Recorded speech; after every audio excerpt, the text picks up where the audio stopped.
Madam मला माहिती आहे तुम्ही सुट्टीवर का गेला होतात, कारण तुमचं लग्न होतं ना म्हणून.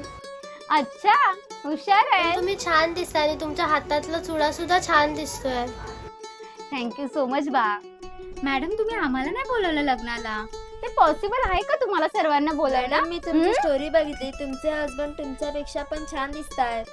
अच्छा, माझे हसबंड माझ्यापेक्षा सुंदर आहेत. वा तुम्ही पण ना सर्व. बाकी आता अभ्यास करूया का? आज नको ना मॅडम, आज नको ना. खूप दिवसानंतर आलात ना. असं नाही हा, अभ्यासाकडे दुर्लक्ष नाही. मी नव्हती तेव्हा लेक्चर कोण घेत होते? तेव्हा टाइमपासच केलात ना.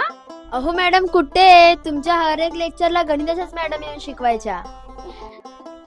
मला तर वाटतं तुम्ही माझी वाटच बघत होता. मॅडम कधी येतायत आणि मी त्यांना विचारतोय की तुमचं लग्न झालंय की नाही. हो ना, आली तशी प्रश्न नुसते विचारायला लागलात.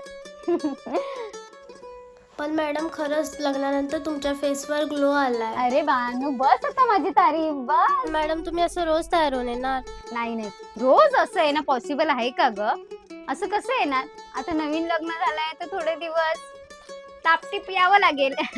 चला बानू बस झालं आता गप्पा गोष्टी. Enough is enough. चला आता चॅप्टर्स राहिलेत, खूप खूप पूर्ण करायचंय सगळं. आता तुमच्या एक्झाम येतील. हा चला बुक खोला.